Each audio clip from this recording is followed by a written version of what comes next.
The morning light filtered through the reinforced glass of the habitat module, casting long golden streaks across the metal floor. Opened her eyes slowly, the familiar weight of exhaustion pressing down on her chest like it did every morning since had been gone. 3 months now.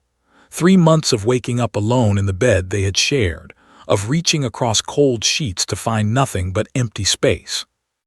She lay there for a moment, staring at the ceiling, counting the rivets in the panels above her head. 17. There were always 17. She had counted them so many times that the number had become a strange comfort, a small piece of consistency in a world that had become anything but consistent. The colony on 442b had been humanity's greatest achievement. A world with breathable air, with water that flowed in rivers and fell from clouds as rain.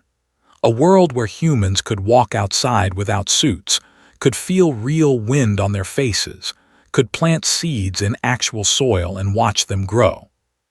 Had been one of the first agricultural scientists to set foot on the planet, tasked with studying the native plant life and determining which Earth crops could be successfully cultivated in the alien soil.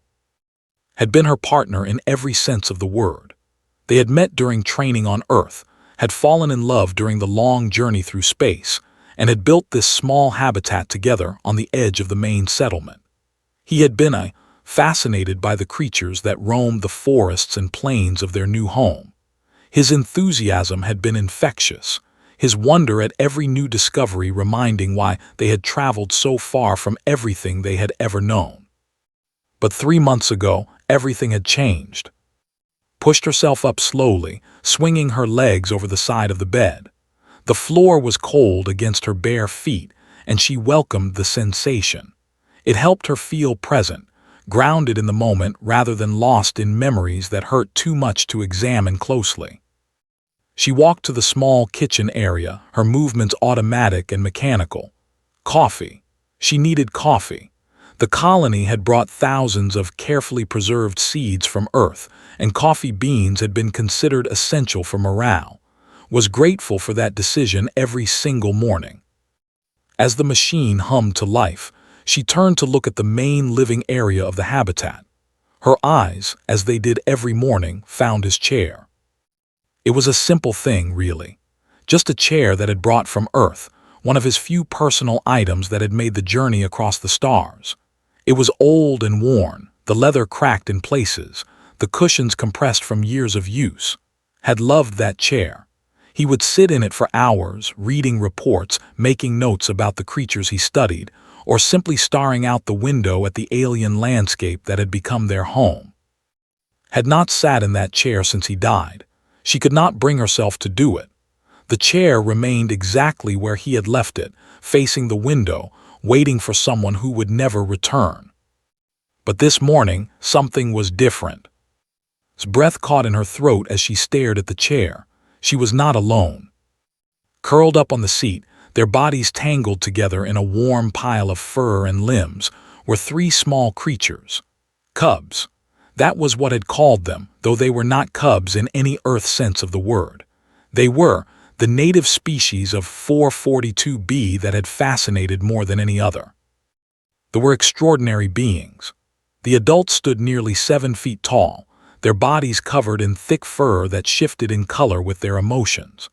They had 4 arms and 2 legs, their faces flat and broad with large eyes that seemed to hold depths of intelligence that humans were only beginning to understand.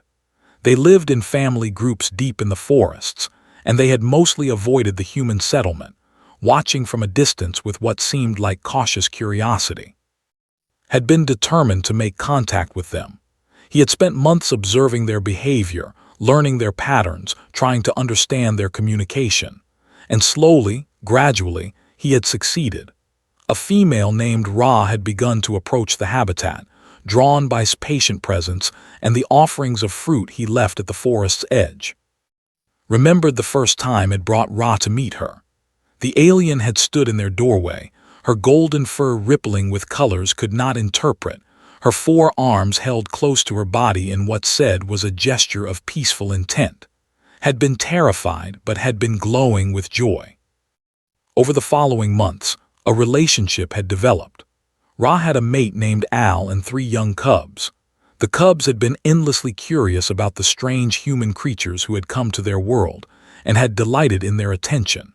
He would sit in his chair for hours while the cubs explored the habitat, their small hands touching everything, their high-pitched vocalizations filling the air with what sounded almost like laughter. Had grown to care for them too, though she had always been more reserved than. The cubs had names that translated roughly to colors in the human understanding. There was Blue, the oldest and most cautious. There was Gold, the middle child, bold and adventurous. And there was Little Red, the youngest, shy and prone to hiding behind her siblings. When died had assumed the would disappear from her life. Ra had come once, shortly after the accident, standing at the edge of the forest and making a sound that had never heard before. It was a low, mournful tone that seemed to vibrate through the air, and even without understanding the language, had known it was an expression of grief. They had lost too. But then Ra had gone, and had not seen her or the cubs since. She had assumed they were mourning in their own way, or perhaps they simply no longer had a reason to visit now that was gone.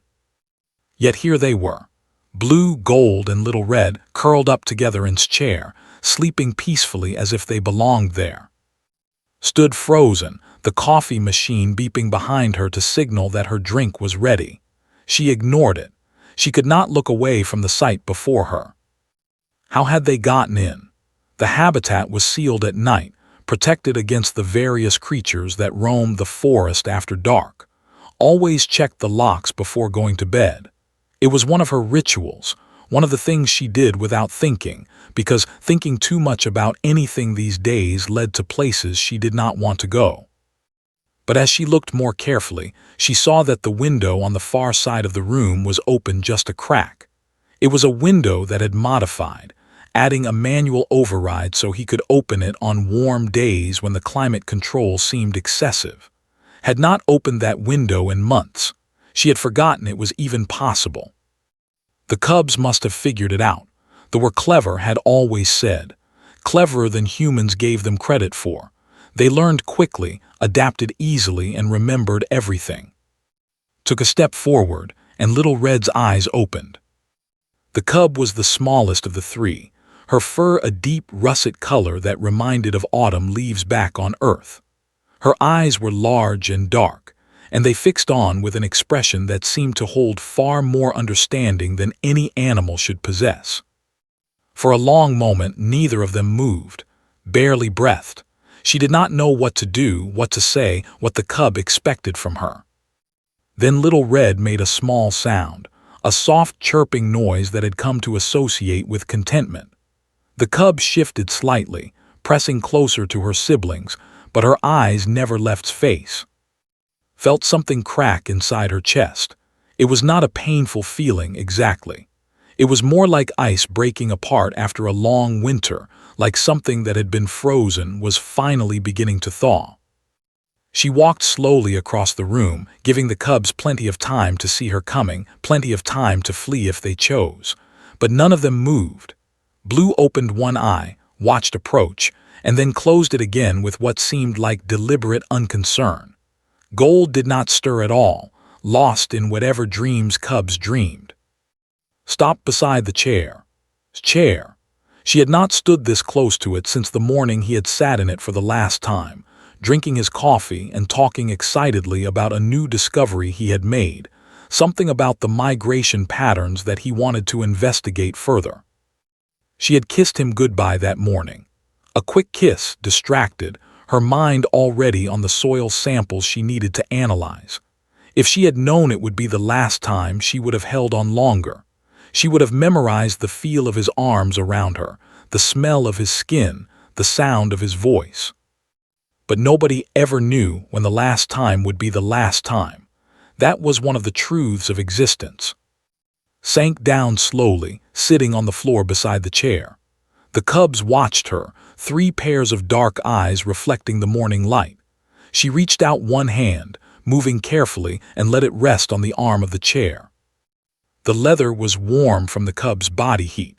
It felt alive in a way it had not felt in months. "Hello," whispered. Her voice was hoarse from disuse. She did not talk much these days. There was no one to talk to. Blue made a sound in response, a low rumble that vibrated through the chair. It was not a threatening sound. It reminded of a cat's purr, though she knew the comparison was imperfect. They were not cats. They were something entirely new, something that Earth had no frame of reference for. "I didn't expect to see you," continued, still whispering. "I thought you had forgotten about this place, about me." Little Red uncurled herself from the pile and stretched, her small body extending in a way that seemed to defy the normal rules of anatomy. Then she crawled across her siblings and tumbled off the chair, landing on the floor beside with a soft thump.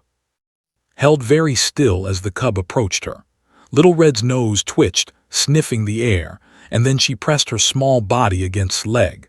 The fur was incredibly soft, softer than anything had ever felt. It was like touching a cloud if clouds were warm and alive and made small, contented sounds. Tears welled up in her eyes. She had not cried in weeks. She had thought she had used up all her tears, that there was nothing left inside her but emptiness and exhaustion. But the feeling of this small creature pressing against her, seeking comfort and connection, opened something she had tried so hard to keep closed. The first sob escaped before she could stop it, and once it started, she could not make it stop. Cried?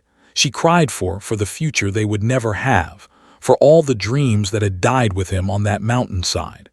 She cried for herself, for the loneliness that had become her constant companion, for the way she had been merely existing rather than living.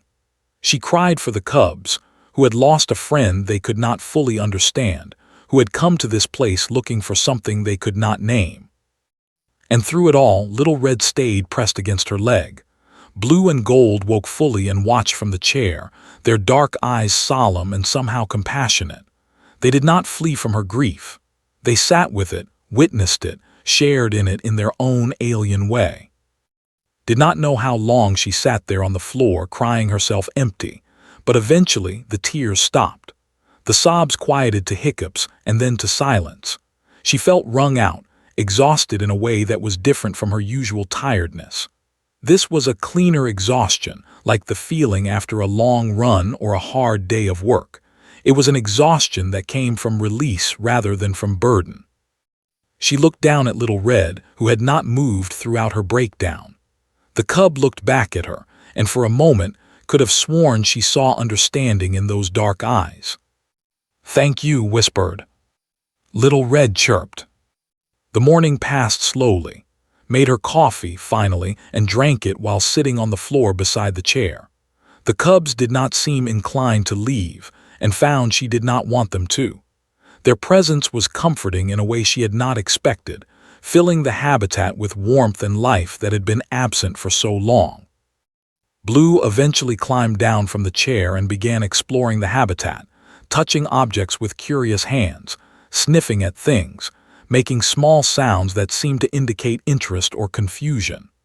Gold followed, more boldly, climbing onto counters and investigating the contents of shelves. Little Red stayed close to, as if she had appointed herself guardian of this strange human who cried so easily. Watched them explore and she found herself smiling. It was a small smile, hesitant and unfamiliar on a face that had forgotten how to make such expressions. But it was there, a tiny spark of something that might have been happiness. Would have loved this, she thought. He would have been taking notes, recording observations, theorizing about what each behavior meant. He would have been talking to the cubs, even though they could not understand his words, because he believed that communication was about more than language. The thought of still hurt. It would probably always hurt. But sitting here, surrounded by these small creatures who had chosen to come back to this place, felt something she had not felt in months. She felt hope. The colony on 442b had faced many challenges since humans first arrived. The planet was habitable, but that did not mean it was easy. The weather could be unpredictable, with storms that swept in from the mountains with little warning. The native plants and animals were still being studied, and not all of them were friendly. There had been injuries, illnesses, setbacks of every kind. And there had been deaths. Was not the first colonist to die on 442b. He would not be the last. That was the reality of pioneering, of pushing into unknown territory, of trying to build a new home in a place that did not know or care about human needs and wants. But the colonists persevered. They learned from their mistakes, adapted to their environment, and kept pushing forward. That was what humans did. That was what humans had always done. From the first migrations out of Africa to the moon landings to the generation ships that had carried them across the stars, humans had always been explorers, dreamers, builders. They did not give up, even when giving up seemed like the only rational choice. Had forgotten that, in the fog of her grief, she had forgotten that she was part of something larger than herself, part of a story that stretched back thousands of years and would continue long after she was gone. She had forgotten that survival was not just about breathing, not just about going through the motions of existence.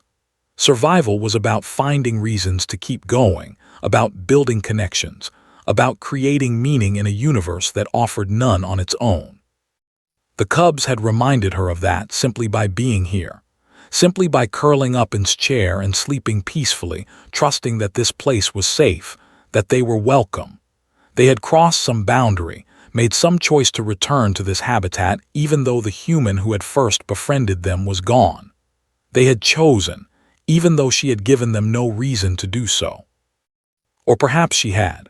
Perhaps in those months when was still alive, when she had watched him interact with the cubs and had occasionally joined in, offering her own hesitant touches and gentle words, perhaps she had planted seeds she did not know she was planting.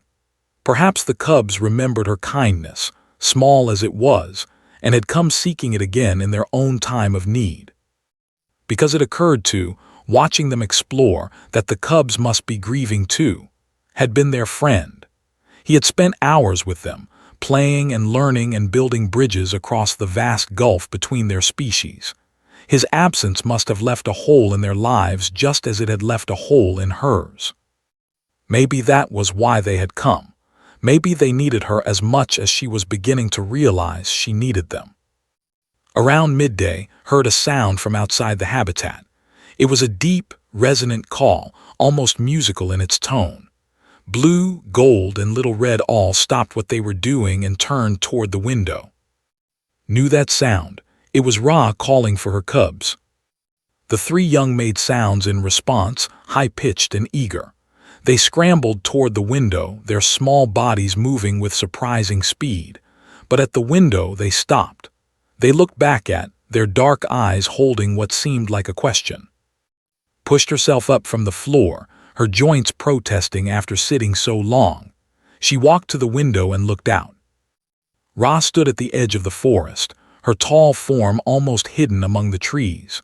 Her fur was shifting through shades of blue and green, colors that had said indicated calm and watchfulness.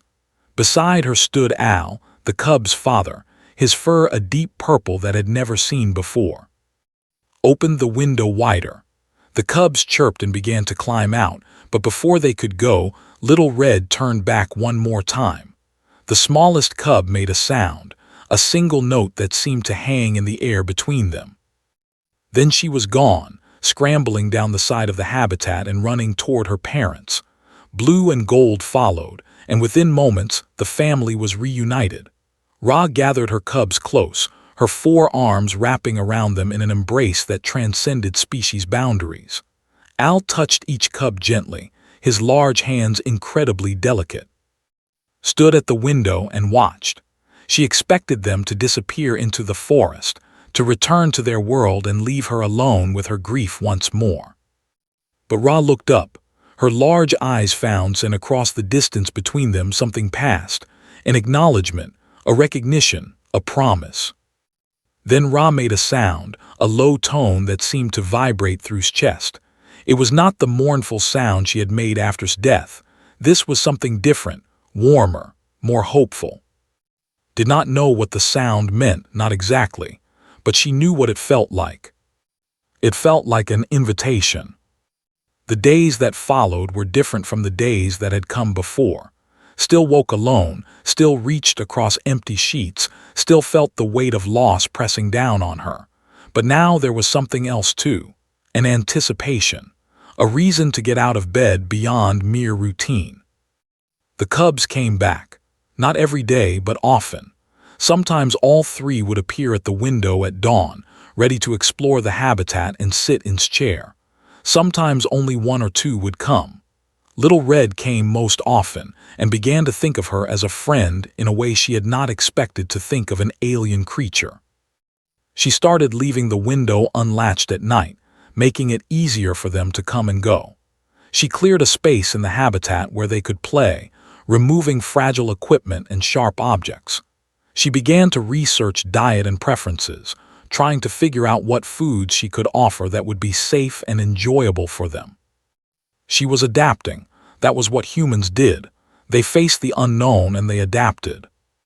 The other colonists noticed the change in her. Dr. Sarah, the colony's chief medical officer, stopped by one afternoon and found sitting on the floor with Little Red in her lap. "I heard rumors," Sarah said, her eyes wide, "but I didn't believe them." "They started coming a few weeks ago," replied. "I don't really understand why." "Maybe they missed too." Sarah sat down on a chair, watching Little Red with fascination. He was always so good with them. He had this way of making connections. "Yes," stroked Little Red's fur, feeling the cub relax under her touch. "He did." "It's good to see you like this," Sarah said carefully. "You've been so withdrawn since the accident. We've all been worried." Nodded. She knew she had been withdrawing, pulling back from the community, isolating herself in her grief. It had felt necessary at the time, like the only way to survive the pain was to wrap herself in solitude and wait for it to pass.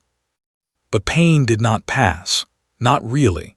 It transformed, became part of you, wove itself into the fabric of who you were. You could not wait it out. You could only learn to carry it. "I think I'm going to be okay," said. The words surprised her because she had not known she was going to say them until they were already out. But once spoken, she realized they were true. Not today, maybe. Not tomorrow. But eventually. Sarah smiled. "I'm glad." After Sarah left, sat for a long time with Little Red in her lap, thinking about the future. For months, the future had been a blank wall, an expanse of empty time that she could not imagine filling. But now she was beginning to see shapes in that blankness, possibilities that had not existed before. She would continue work.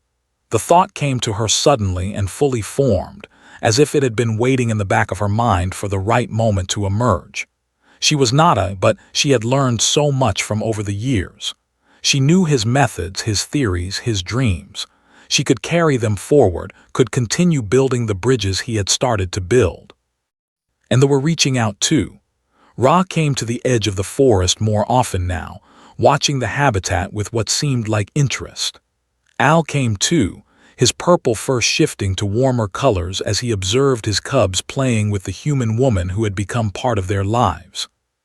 Maybe that was the real hope for this colony, thought. Not just surviving on an alien world, but truly becoming part of it. Learning from the beings who had lived here long before humans arrived, building relationships that went beyond curiosity and tolerance to something deeper and more meaningful. Had seen that possibility.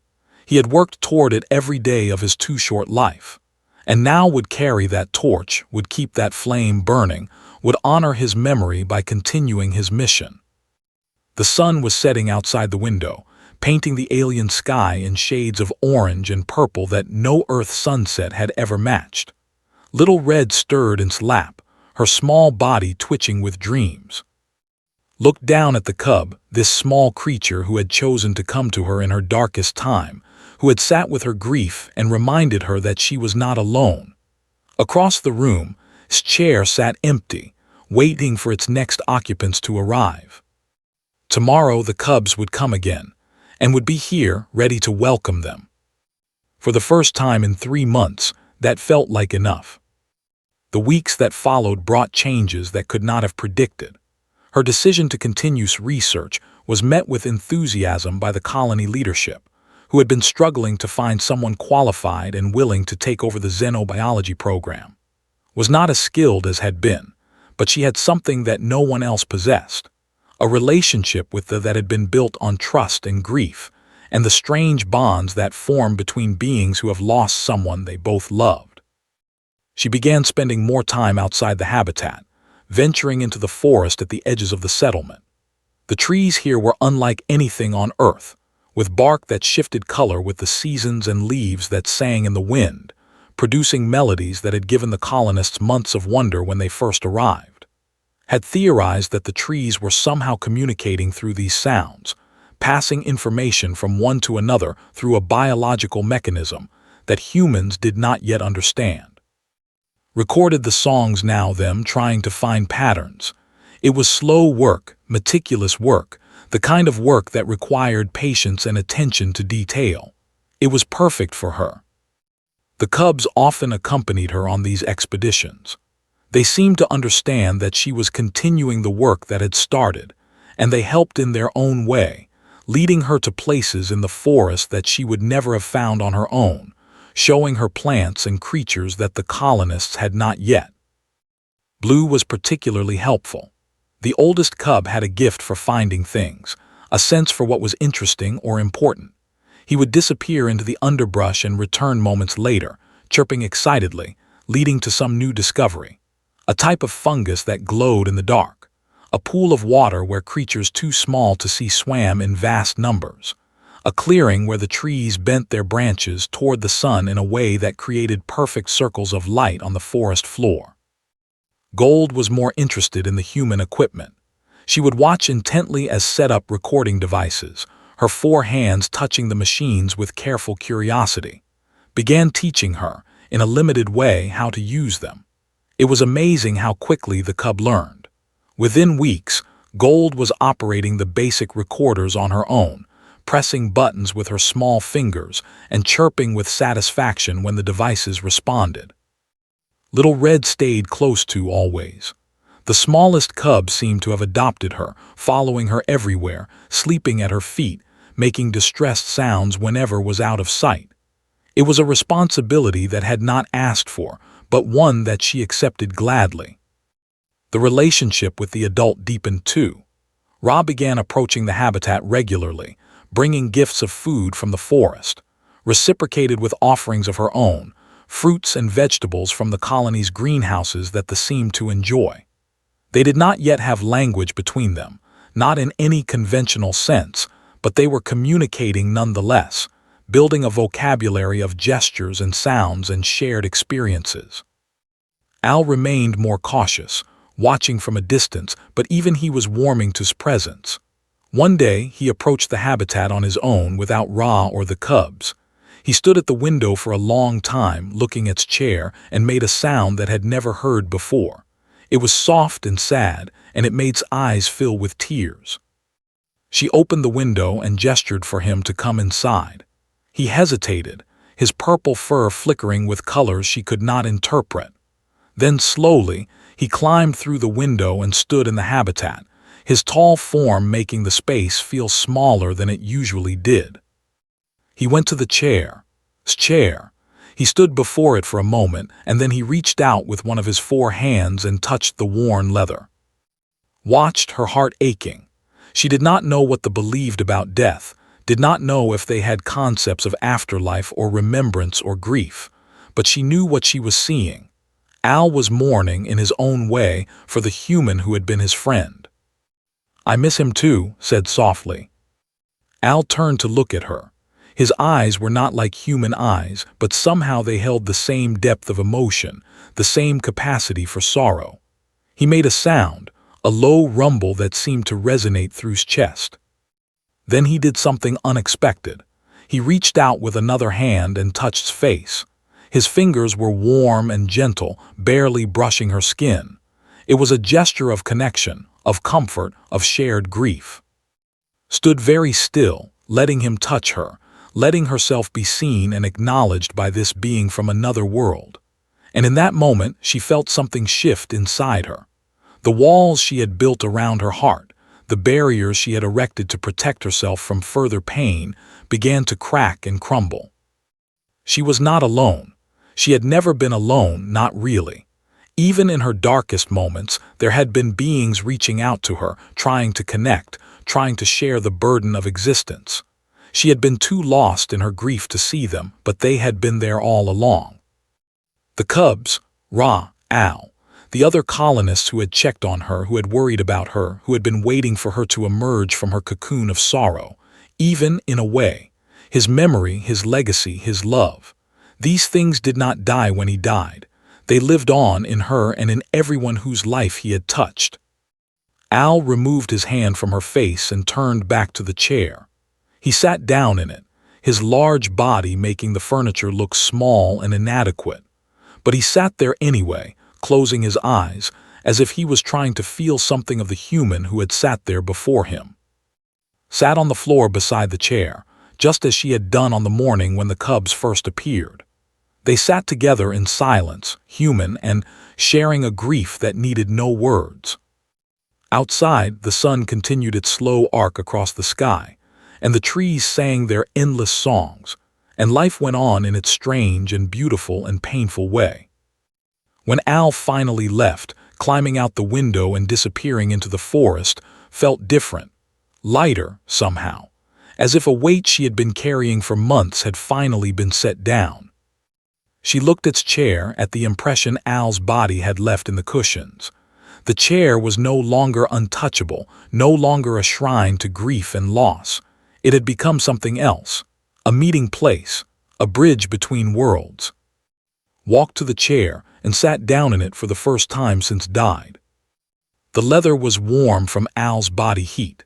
It molded around her, familiar and comforting. She could almost imagine that was there with her, that his arms were around her, that his voice was in her ear telling her that everything would be okay. But he was not there, he would never be there again, and that was okay, that had to be okay. Because life went on, because love did not end with death, because there was still so much work to do, so many connections to build, so many possibilities to explore. Sat in the chair and looked out the window at the alien world that had become her home. Tomorrow, the cubs would come again. Tomorrow, there would be discoveries to make and songs to record and bridges to build. Tomorrow, she would continue the work that had started, the work that was now hers to carry forward. Tonight, she would sit here in his chair and remember. Remember the good times and the hard times, the laughter and the tears, the love that had sustained them through everything.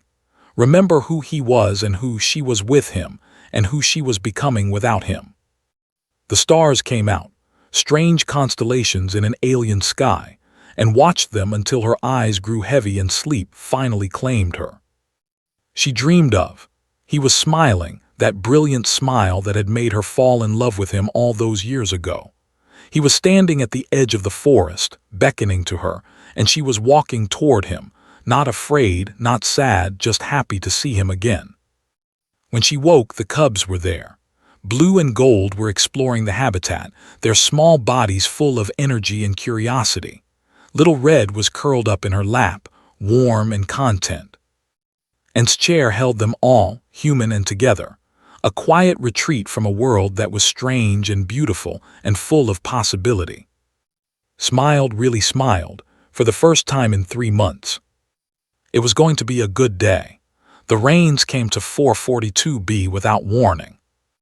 Woke to the sound of water hammering against the habitat's reinforced walls, a relentless drumming that vibrated through the metal structure. She sat up in bed, her heart racing, and listened. The colonists had experienced storms before, but nothing like this. This was a deluge, a flood falling from the sky, and the darkness beyond the windows was absolute. She threw off her blankets and ran to the main room, checking the seals on the doors and windows, making sure no water was seeping through. The habitat was designed to withstand harsh conditions, but the architects on Earth had never seen a storm like this. They could not have imagined it. Lightning split the sky, followed immediately by a crack of thunder that shook the floor beneath his feet.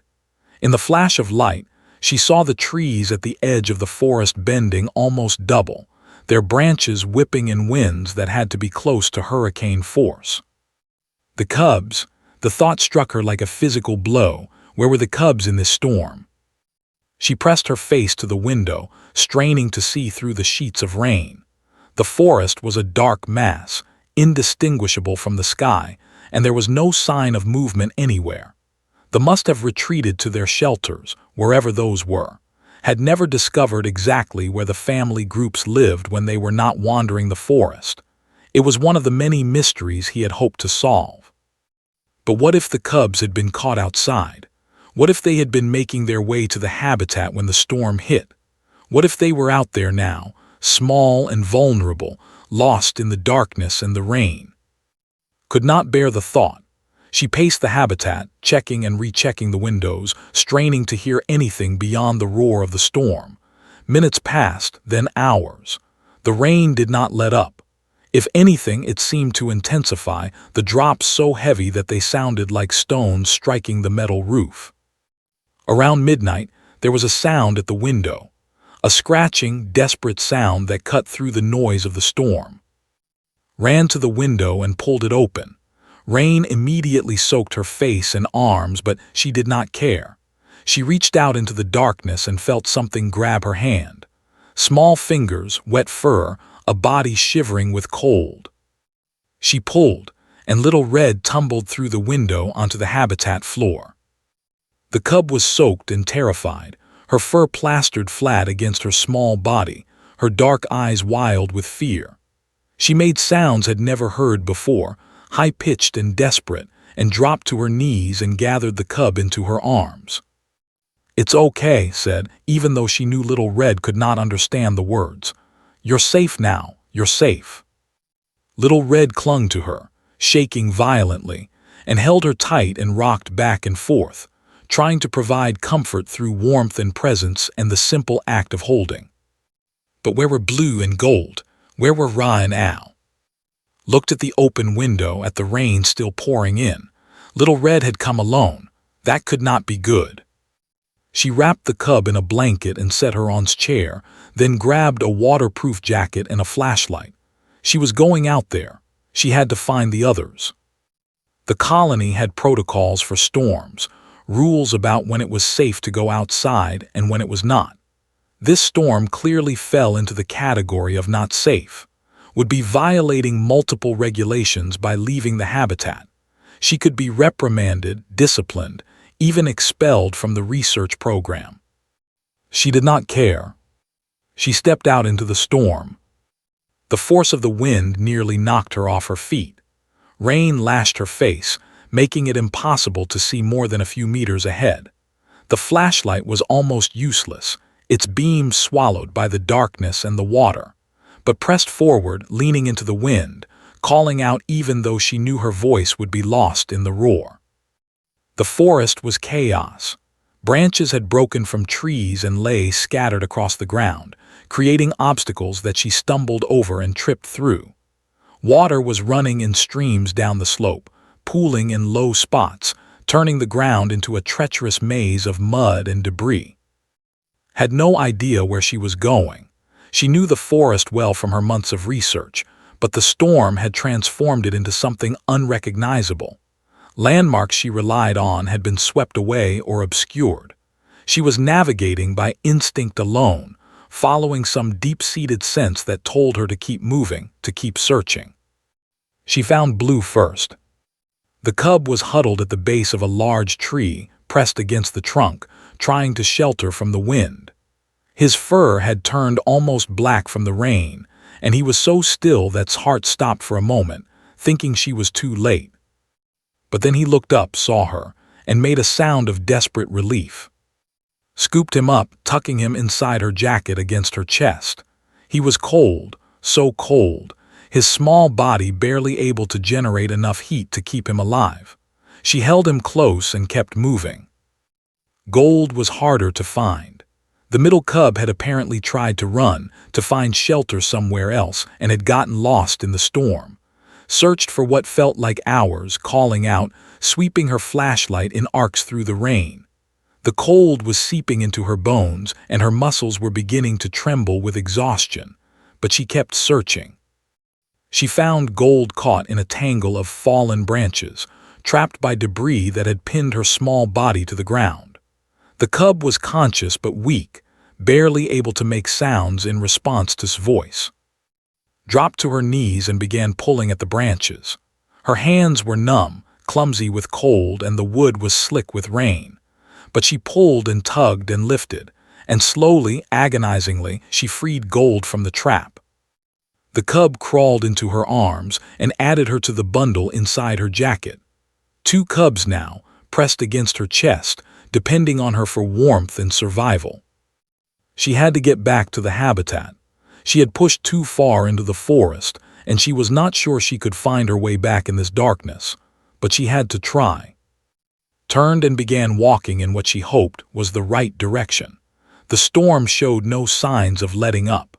Lightning still flickered across the sky, and the thunder was a continuous rumble that seemed to come from everywhere at once. She was stumbling now, her legs barely able to carry her forward. The cubs were a weight against her chest, but they were also a reason to keep moving. She could not fail them. She would not fail them. A shape emerged from the darkness ahead, large, looming, barely visible through the rain, stopped her heart pounding. It was Ra. The adult was moving through the storm with a grace that could not match.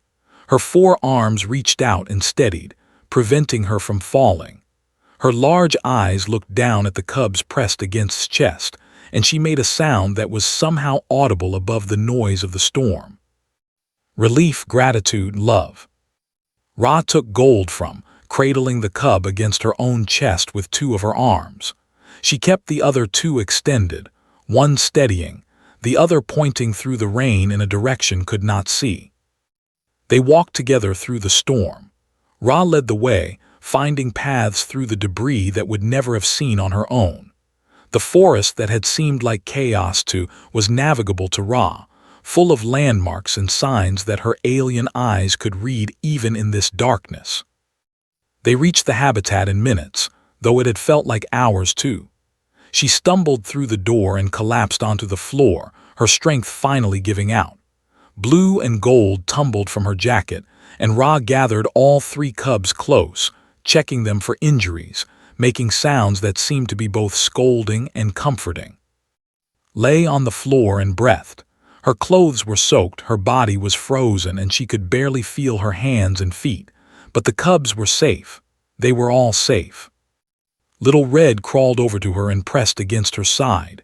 The cub was still wrapped in the blanket had given her, still trembling slightly, but her dark eyes were calm now.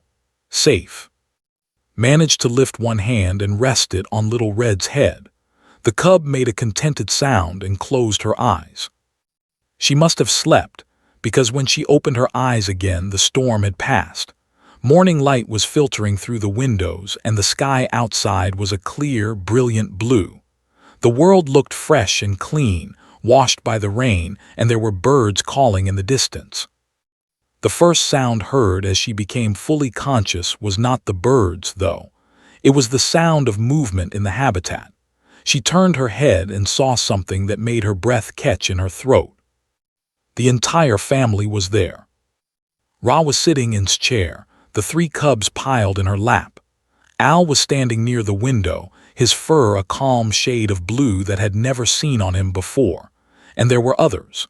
2 more adult that did not recognize, standing near the door, their fur shifting through colors that seemed to indicate curiosity and wonder. Sat up slowly, and every pair of eyes in the room turned to look at her. Ra made a sound. It was the same sound she had made on the day after died, that low, resonant tone that seemed to vibrate through the air. But now it was different, warmer, more complex. It was not a sound of grief. It was something else entirely. Did not know what it meant, not in any literal sense, but she knew what it felt like. It felt like gratitude. It felt like acceptance. It felt like welcome. The 2 unknown approached her. They were smaller than Ra and Al, probably younger, and their fur was a shifting pattern of greens and golds that was beautiful to watch. They stopped a few feet away from and looked at her with wide, curious eyes. Then one of them reached out and touched his hand.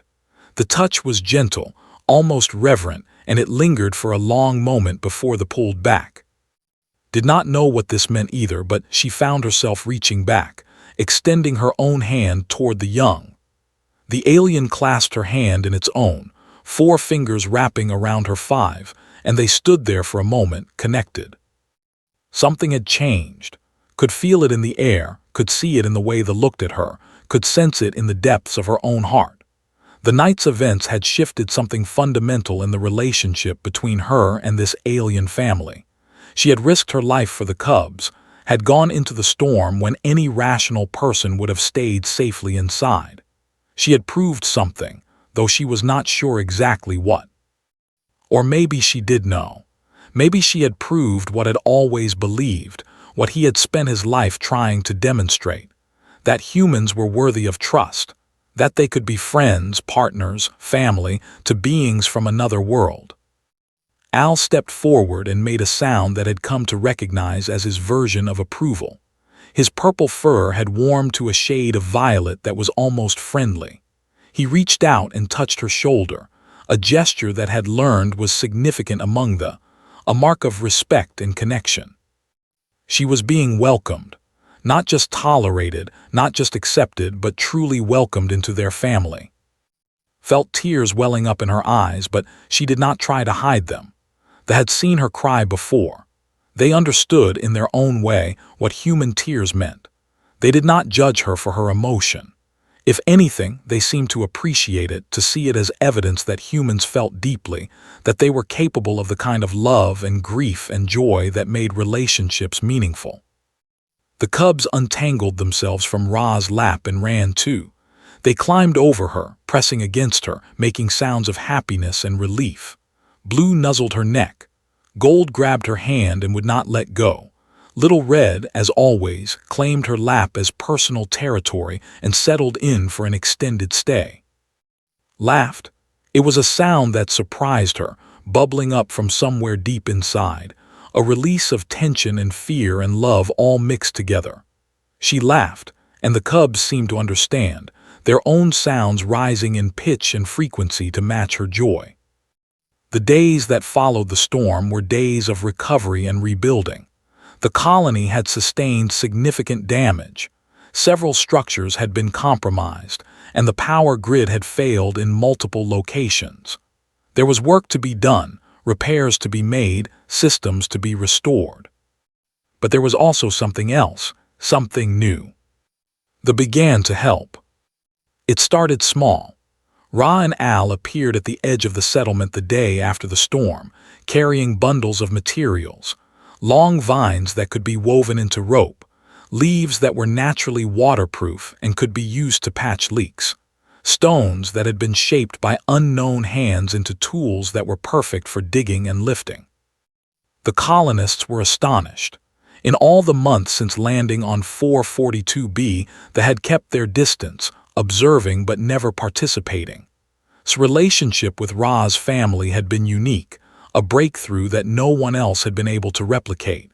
But now, suddenly, that breakthrough was expanding. Other families emerged from the forest. They came in groups of 2 or 3, cautious but curious, bringing their own offerings and their own willingness to help. The colonists did not know how to respond at first.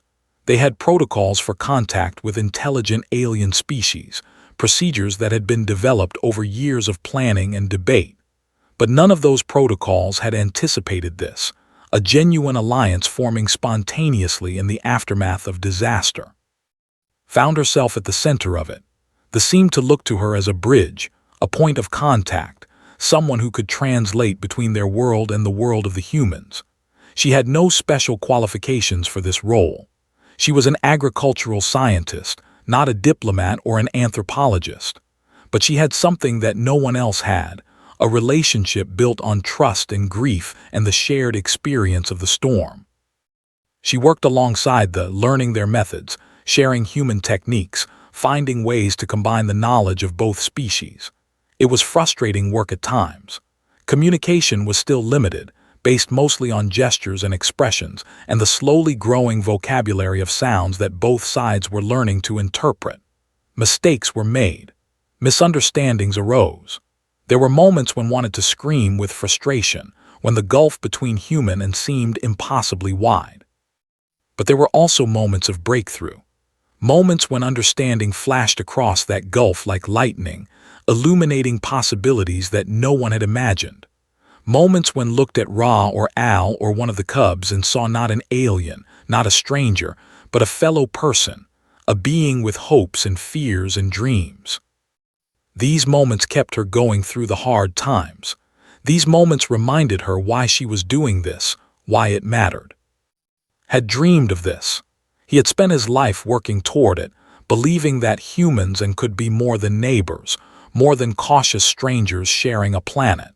He had believed they could be friends, partners, a community united by more than just geography. Was making that dream real, and every time she felt his absence, every time the grief threatened to overwhelm her, she reminded herself of that. She was doing what he would have done. She was carrying his torch, keeping his flame burning. The cubs were essential to this work. They served as bridges in their own right, moving easily between the human settlement and the forest, carrying messages and objects back and forth. Blue developed a particular talent for understanding human technology, spending hours in the colony's engineering workshop, watching the mechanics work, touching the tools and machines with careful curiosity. Gold became something of an ambassador among the younger colonists, charming the children with her playful energy and her willingness to engage in games that crossed species lines. Little Red stayed close to, as always, but she too was learning, absorbing information about the human world that would serve her well in the years to come. The colonists began to see the differently. What had once been strange became familiar. What had once been frightening became fascinating. Parents brought their children to meet the alien families. Scientists requested permission to study culture and biology. Administrators began planning for a future that included the native species as partners rather than obstacles. It was not all smooth. There were disagreements, debates, moments when the old fears and suspicions reared their heads.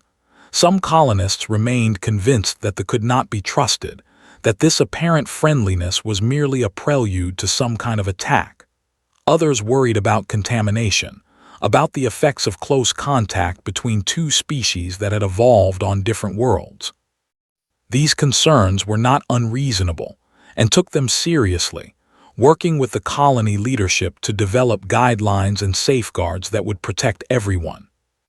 But the general trend was positive.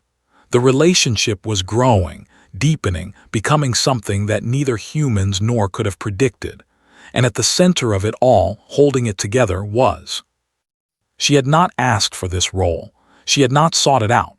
If had lived, he would have been the one leading this effort, building these bridges.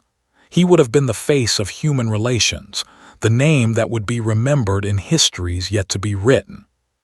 But was gone, and was here, and she was doing the work day after day, hour after hour, building something that mattered. The first anniversary of his death arrived without warning. Had been so busy with the work of the colony, with her research and her relationships with that she had lost track of the calendar.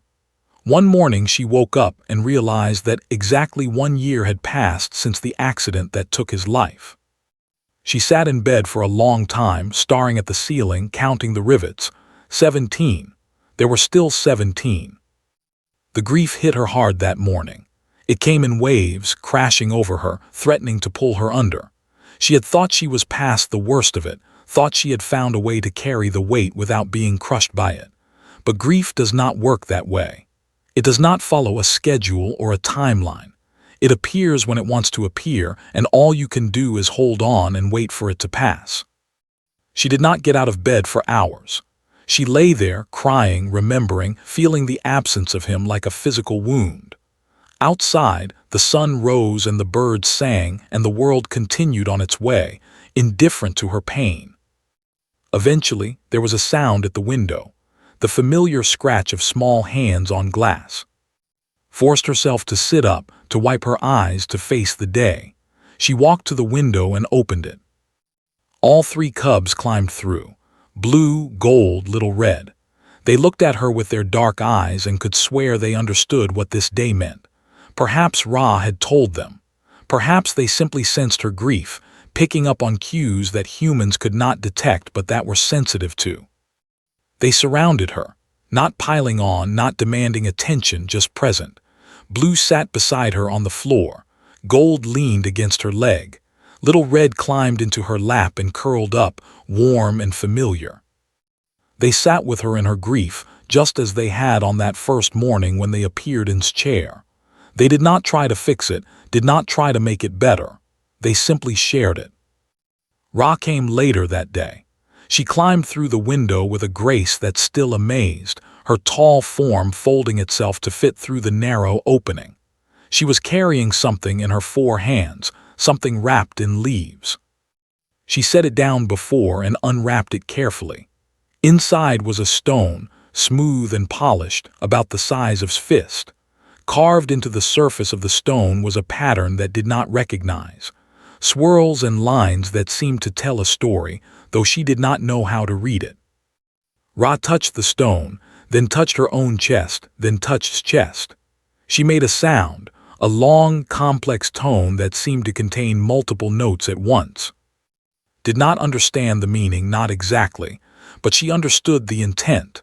This was a gift, a memorial, a way of acknowledging, of honoring his memory. She took the stone in her hands and held it close. The surface was cool and smooth, and the weight of it was comforting somehow, solid and real. "Thank you," she whispered.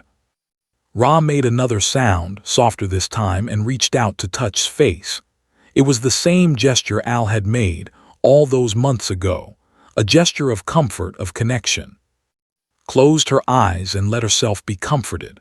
Let herself be held, in a way, by this being from another world who had become something like family. The rest of the anniversary passed quietly. Did not go to the colony, did not engage in the work that usually filled her days. She stayed in the habitat, surrounded by the cubs and occasionally visited by Ra or Al. She looked at photographs of, she read through his research notes. She remembered him, deliberately and fully, allowing herself to feel everything that needed to be felt. And when night came, she sat in his chair. The cubs piled in around her, their warm bodies pressing against hers. She held the stone that Ra had given her, running her fingers over the carved surface. She spoke to him. She knew he could not hear her, knew that wherever he had gone was beyond the reach of her voice. But she spoke to him anyway, telling him about the year that had passed, about the work she was doing, about the friends she had made. She told him about the cubs, about how they had grown and changed. She told him about the alliance about the bridges that were being built, about the future that was taking shape. "You would be proud," she said, her voice barely a whisper. "You would be so proud of what we're doing, what you started." The cubs made soft sounds, as if they understood that this was a moment of importance. Little Red pressed closer and stroked her fur absently. "I miss you," she continued. "I will always miss you, but I'm okay. I'm going to be okay." The words hung in the air and realized they were true. Not just something she was saying to make herself feel better, but actually true. She was okay. She had survived the worst thing that had ever happened to her, and she was still here, still living, still loving, still doing work that mattered. That was what humans did. That was what they had always done. They faced the darkness and they kept going. They lost everything and they found reasons to continue. They suffered and they grew. It was not easy, it was never easy, but it was possible, and sometimes that was enough.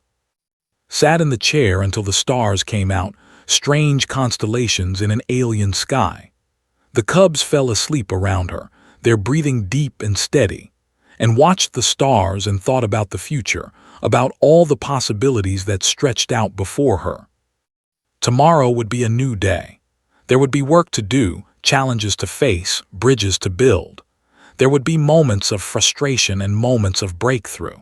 There would be grief and joy, loss and discovery, all the complicated, messy business of living. Was ready for it, ready to face whatever came, ready to keep going, ready to carry his dream into a future he would never see. She closed her eyes and let sleep take her. When she woke, the cubs were still there. They had not left her during the night, had not gone back to the forest. They had stayed with her, keeping watch, keeping her company. Blue opened one eye and looked at her, and could have sworn she saw something like a smile in his alien face. "Good morning," she said. Blue chirped in response, and the sound made laugh. A small laugh, still tinged with the grief of the day before, but a laugh nonetheless. The sun was rising outside the window, painting the sky in shades of orange and pink. It was going to be a beautiful day. Stretched, careful not to disturb the cubs too much, and thought about what she wanted to accomplish today. There were soil samples to analyze, recordings to review, meetings to attend. The colony's next supply shipment was expected in a few weeks, and there were preparations to be made. And she had promised Ra that she would visit the settlement in the forest, the first human ever invited to see where they actually lived. There was so much to do, so much life still to be lived. Smiled and began to get up, ready to face a new day. 5 years had passed since first woke to find the cubs sleeping in his chair. She stood at the edge of the settlement, looking out at a landscape that had changed almost beyond recognition. Where once there had been only scattered habitats and temporary structures, there was now a thriving community. Buildings of stone and wood rose alongside the original metal modules, constructed using techniques that combined human engineering with craftsmanship. Gardens spread across the cleared land, growing crops from earth alongside native plants that they had taught the colonists to cultivate. Children ran through the streets, human children and young playing together, their laughter mixing in the warm afternoon air. Was 43 years old now. There were streaks of gray in her dark hair, and the lines around her eyes had deepened. But there was something in her face that had not been there 5 years ago. A lightness, perhaps, a sense of peace. The work had consumed her for years, but it had also sustained her. She had published papers on biology and culture that had revolutionized the field of xenobiology. She had developed protocols for communication that were now being used throughout the colony. She had trained a generation of young researchers, both human and who were pushing the boundaries of understanding between their species. Would have been proud. She thought about him every day, but the thoughts no longer brought only pain. They brought memories of his smile, his laugh, his endless enthusiasm. They brought gratitude for the years they had shared, for the dreams he had given her to pursue. The stone that Ra had given her sat on a shelf in her habitat, beside photographs of, and the small collection of artifacts she had gathered over the years. Sometimes she picked it up and held it, running her fingers over the carved surface, feeling the weight of history and memory in her palm. The cubs were not cubs anymore. Blue had grown into a magnificent adult, his fur a deep shade of indigo that shifted to silver in certain lights. He had become a scholar of sorts, spending long hours in the colony's library, learning to read human writing, absorbing knowledge from both cultures. He was working on a project that had only dreamed of, a dictionary of language that would allow humans and to communicate with true precision for the first time. Gold had found her calling in the space between worlds. She traveled constantly, moving between the human settlement and the various communities scattered across the continent. She was a diplomat, a messenger, a builder of relationships. When disputes arose, she was often the one who resolved them, using her unique position as a being who belonged fully to neither world and therefore could see both clearly. Little Red had stayed close to. Of all the changes that 5 years had brought, this one still surprised the most.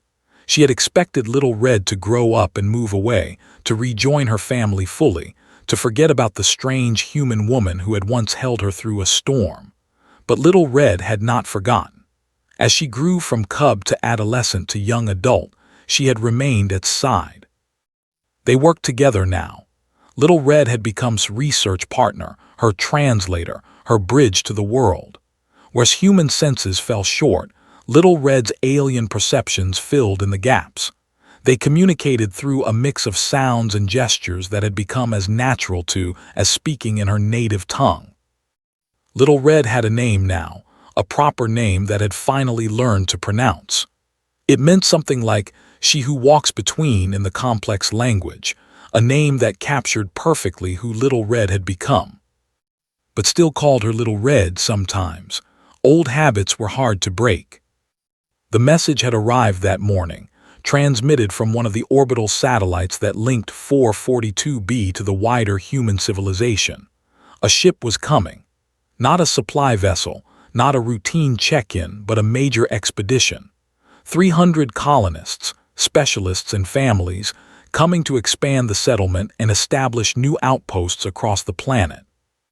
Had read the message 3 times before the implications fully sank in. 300 people. The current population of the colony was barely over 100. This was not just an expansion. This was a transformation. The colony leadership was ecstatic. More people meant more resources, more skills, more opportunities. The mission had always been intended to grow, to eventually establish a permanent human presence on 442b. This was the next step in that plan, long delayed but finally happening. Was not ecstatic, she was worried. The relationship between humans and was still fragile, still new. It had been built slowly, carefully, over years of patient work. The current colonists understood the importance of this relationship, had learned to respect culture and boundaries. But 300 newcomers, arriving all at once, with no experience of this world and its people, that was a recipe for disaster. She had voiced her concerns at the leadership meeting that morning. The colony administrator, a practical woman named Director, had listened carefully and promised to consider suggestions, but had seen the excitement in her eyes, the eagerness to welcome the new arrivals, and she had known that her concerns would only go so far. Now she stood at the edge of the settlement, looking out at the forest, thinking about what was coming. Footsteps approached from behind, not human footsteps, had learned to recognize the distinctive rhythm of movement, the way their bodies distributed weight differently than humans did. She turned and saw approaching Little Red. Her fur was a warm auburn color today, matching the afternoon light, and her dark eyes held the familiar expression that had come to read as concern. "You heard about the ship," said. It was not a question. Made a sound of affirmation. Her communication had grown sophisticated over the years, incorporating human words alongside vocalizations. Many humans coming. Forest families are afraid. "I know," sighed. "I'm afraid too." "Why afraid? More humans means more friends, more bridges." Smiled at the optimism, but she could not share it. More humans also means more chance for mistakes, more people who don't understand, more opportunities for things to go wrong. Was quiet for a moment, considering this.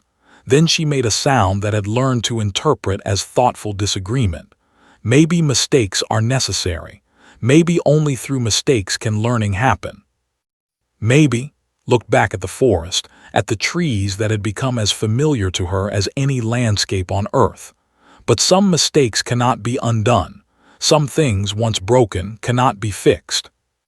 The memory of Rose unbidden. A mistake on a mountainside, a moment of carelessness, a life ended too soon. Some mistakes were forever.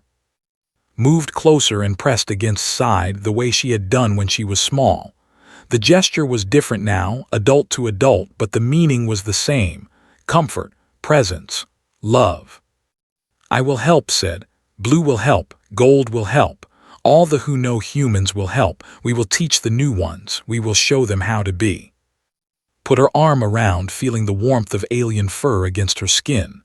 "I know you will. I know we will all try. I'm just scared."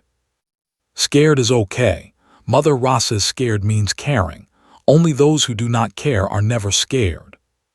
Laughed, a small sound that released some of the tension in her chest. "Your mother is very wise." "She is. She learned much from watching humans. She says humans feel everything very strongly: joy and grief, love and fear. She says this is what makes humans special. And what do you think? Was quiet for a long moment. Then she made a sound that had never heard before, a complex tone that seemed to contain multiple meanings at once. I think humans are my family. I think I am lucky to know them. Tears pricked its eyes. After 5 years, she still had not fully adjusted to the depth of feeling that they could express. I think I'm lucky too, Little Red. Made a sound of mock offense at the old nickname, but her fur rippled with colors that indicated amusement. They stood together at the edge of the settlement, watching the forest, thinking about the future. The weeks before the ship's arrival were frantic with preparation. New habitats had to be constructed, land had to be cleared, systems had to be expanded. The colonists worked around the clock and worked alongside them, contributing their strength and skills to the effort. Threw herself into the work, but she also made sure to spend time with Ra and Al, with Blue and Gold, with all the who had become part of her life. She wanted them to know that whatever happened when the new colonists arrived, her commitment to them would not waver. She wanted them to trust her, to trust humans, even in the face of uncertainty. Ra, in particular, seemed to understand the gravity of the moment. She had aged visibly over the 5 years had known her, her golden fur now streaked with silver, her movements slower than they had once been. But her mind was as sharp as ever, and her influence among the communities had only grown.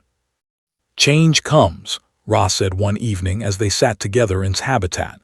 Ra had learned to speak a version of human language, her voice strange and resonant but increasingly understandable. Cannot stop, can only guide. I know, replied, but I'm not sure we can guide this. 300 people is a lot.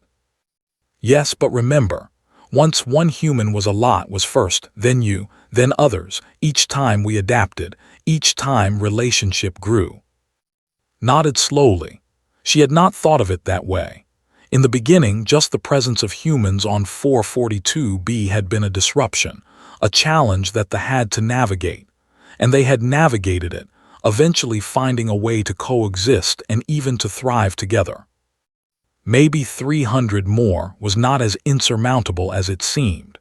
Maybe it was just the next step in a process that had been unfolding since the first human ships arrived. The cubs will lead the next generation, Ra continued. Blue, Gold, they know both worlds, they will teach, they will bridge. They've already done so much. They will do more, this is their purpose, this is why they came to you. Looked at Ra, surprised by the certainty in her voice. You sent them to me, that first morning after the storm when I found them in his chair. Ra made a sound that might have been laughter. Not sent, guided, they missed, I knew you did too, I thought. Together less missing, together more healing.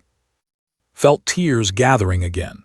She had spent 5 years believing that the cubs had chosen her on their own, that their presence in her life was a gift of chance and circumstance. Learning that Ra had played a role did not diminish that gift. If anything, it made it more precious. Thank you, she said, her voice thick with emotion. I never thanked you properly for everything. Ra reached out and touched his face, a gesture that had become familiar over the years.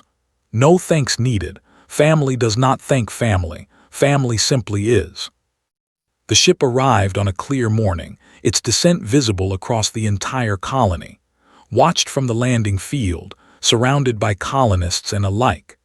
The vessel was enormous, far larger than any ship that had visited before, and its landing kicked up clouds of dust that billowed across the settlement. When the dust cleared and the hatches opened, 300 humans emerged into the light of an alien sun. Studied them from a distance. They were pale from months in space, blinking in the brightness, looking around with expressions that ranged from wonder to confusion to fear. They had seen images of 442B, had read reports about the colony and its alien neighbors, but nothing could fully prepare someone for the reality of standing on another world. And then they saw watched the reactions carefully. Some of the newcomers stepped back, alarm clear on their faces. Others stared with wide eyes, captivated by the strange beauty of the alien beings. A few children pointed and whispered, their voices carrying across the field. Director stepped forward to welcome the arrivals, delivering a speech that had helped write. It emphasized the importance of the human relationship, the protocols that had been developed, the need for patience and respect, but could see that many of the newcomers were not listening. They were too overwhelmed, too disoriented, too focused on the impossibility of what they were experiencing. This was going to be difficult. Had known that, had prepared for it. But knowing something intellectually and experiencing it firsthand were very different things. In the weeks that followed, worked harder than she had ever worked before. She gave orientations, led tour, answered endless questions. She introduced newcomers to families, supervised interactions, mediated conflicts. She barely slept, barely ate, barely had time to think about anything beyond the immediate crisis of integration. There were successes. A young engineer named James had taken an immediate interest in construction techniques, spending hours with the forest families learning how they built their shelters. A family with 2 small children had formed a connection with Ra and Al, their kids playing happily with the latest generation of cubs. A doctor from the ship had begun collaborating with healers, exchanging knowledge about medicine and biology. But there were failures too. An incident at the forest's edge, when a newcomer had threatened with a weapon, mistaking curiosity for aggression. A group of colonists who refused to follow the protocols, entering territory without permission, disturbing sacred sites. Arguments, accusations, the slow poisoning of trust that had taken years to build. Felt the weight of it pressing down on her. Every conflict was a step backward. Every misunderstanding was a crack in the fragile bridge they had constructed. She was one person, and there were so many fires to fight. One evening when she was close to collapse, found her sitting alone in the habitat, staring at nothing. "You are tired," said. It was not a question. "I am. You cannot fix everything alone. You must let others help." Laughed bitterly. "I've been letting others help, it's not enough." Sat down beside her, her adult body taking up more space than it had when she was small. "I remember when I was a cub, I was scared of everything, thunder, darkness, new things. I would hide behind my siblings, hoping the fear would go away. I remember. But fear never went away by hiding. Fear only went away by facing, by trying, by failing and trying again." Looked at with her dark eyes. "You taught me that, you and blinked we did. Yes, you were never not scared. I could sense it even as a cub. You were scared of us, scared of this world, scared of losing what you loved. But you faced the fear. You tried. You failed and tried again. You showed me what courage looks like." Did not know what to say. She had never thought of herself as courageous. She had thought of herself as desperate, as driven by circumstances, as simply doing what needed to be done because no one else would do it. But maybe that was what courage looked like. Not the absence of fear, but the willingness to act despite it. "Thank you," she said softly. Made a sound of warmth and pressed closer. "The new humans will learn. They are scared too. They are far from home, surrounded by strangeness. They need time. They need patience. They need someone to show them what courage looks like." That's a lot of people to show. "Not alone. Never alone. I will help. Blue will help. Gold will help. All who have learned will help. We are many now, more than when you started, more than when started. We can do this together." Looked around the habitat. Chair sat in its usual place, worn but still sturdy. Photographs lined the walls, images of people and moments that had shaped her life on this world. The stone from Ra rested on its shelf, solid and enduring. She thought about all the years that had passed, all the challenges that had been overcome, all the bridges that had been built. She thought about his dream of a world where humans and could live as partners, as friends, as family. She thought about the cubs who had crawled through her window on a morning when she wanted to give up, who had reminded her that she was not alone. She thought about humanity, that stubborn, beautiful, frustrating species that refused to stop reaching for the stars, that kept pushing forward no matter how hard the journey became. That was what made them special, what made them worthy of the cosmos they were exploring. Not their technology or their intelligence, but their persistence, their refusal to give up. Was part of that story, a small part maybe, but a part nonetheless, and she would not give up, not now, not ever. She stood up, feeling something shift inside her. The exhaustion was still there, but beneath it was something else. Determination, hope. "You're right," she said too. "We can do this together." Made a sound of approval, her fur rippling with warm colors. "Then let us begin again. Tomorrow is new day, new chance." Smiled, new chance. The next morning woke early. She made her coffee, just as she had done every morning for 5 years. She looked at its chair, at the photographs, at the stone. She remembered everything she had lost and everything she had gained. Then she stepped outside into the light of an alien sun and went to work. The years that followed were not easy. There were setbacks and triumphs, conflicts and reconciliations. The new colonists learned, slowly, how to live alongside the in turn, adapted to the growing human presence. The relationship between the species deepened, evolved, became something that neither side could have imagined when the first ships landed. Remained at the center of it, though she no longer felt the weight of carrying it alone. A new generation had risen, young people who had grown up on 442B, who had never known a world without friends. They took over the work of bridging, of teaching, of building, leaving free to focus on what she loved most: research, discovery, understanding.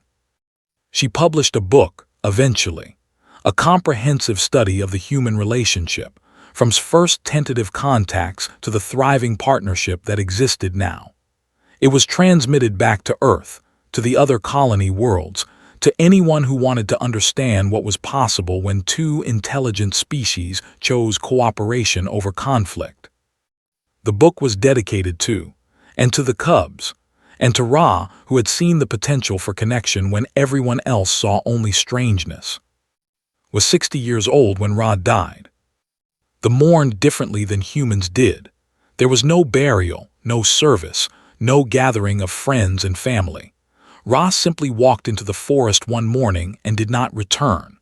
Al went with her, as did several other elders who had lived long lives and were ready for whatever came next.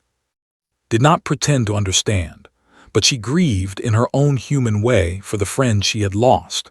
She sat in his chair, now worn almost to the point of falling apart, and held the stone that Ra had given her so many years ago.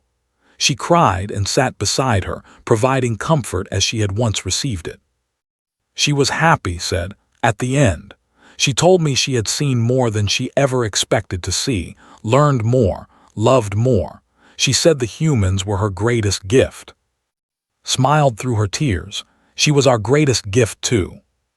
The chair finally gave up a year later.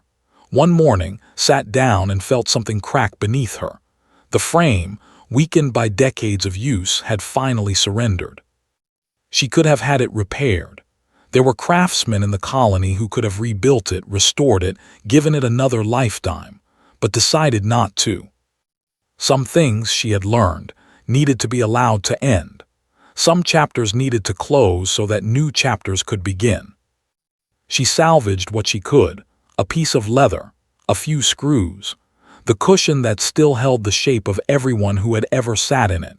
She kept these things, adding them to her collection of memories. And she had a new chair made. Not a replica, not an imitation, but something new. Something that combined human craftsmanship with design. A chair that represented the world she had helped build, the relationship she had helped nurture, the future she had helped create. Blue, gold, and were there when the new chair arrived. They helped her position it by the window, in the same spot where his chair had always stood.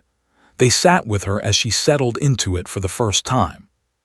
"It's comfortable," said, surprised. made a sound of amusement. We designed for comfort. We know you. We know what you need. Looked at the three who had become her family. Blue, distinguished and scholarly. Gold, confident and worldly. Warm and wise. They had grown so much from the frightened cubs who had crawled through her window all those years ago. "Thank you," she said, "for everything, for all of it." "No thanks needed," Blue replied, his voice a low rumble that reminded of his mother. "Family does not thank family." "Family simply is," Gold added. Said nothing. She simply climbed into the chair beside, the way she had done when she was small. The chair was big enough for both of them, designed that way deliberately. They sat together, human and looking out the window at the world they shared. The sun was setting, painting the sky in colors that no Earth sunset had ever matched. The trees sang in the evening breeze. Somewhere in the distance, children were playing, their laughter echoing across the settlement. She thought about Ra. She thought about all the people, human and who had lived and died and loved on this world. She thought about the ones who would come after, the generations yet to be born, the future that stretched out before them like an endless ocean of possibility. This was what they had built, not just buildings and institutions, but a community, a family, a new way of being that neither species could have achieved alone. This was humanity's gift to the stars. Not conquest, not domination, but connection. The ability to reach across the vastness of space and find kinship with beings utterly different from themselves. The courage to face the unknown and choose love over fear. Had known this. He had believed in it, had worked toward it, had died still reaching for it, and had picked up his dream and carried it forward through grief and joy, through failure and success, through all the complicated, messy, beautiful years. She had not done it alone. She could never have done it alone. That was the point, the whole beautiful point of everything they had built. No one had to be alone. No one had to carry the weight by themselves. That was what family meant. That was what humanity meant. Closed her eyes and let herself feel the warmth of beside her. Let herself hear the songs of the trees and the laughter of children. Let herself breathe in the air of this alien world that had become her home. She was 70 years old. She had lived a good life. She had loved and lost and loved again. She had built something that would outlast her, something that would continue growing long after she was gone. And she was not done yet. There was still work to do, still discoveries to make, still bridges to build. There was still tomorrow and all the tomorrows after that. Opened her eyes and looked out at the sunset. "It's beautiful," she said. Pressed closer, "Yes, it is."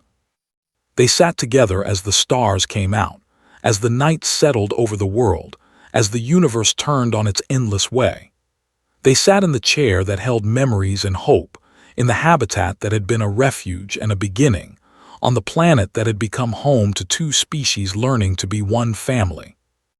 And in the morning they would wake and do it all again. That was the story of humanity.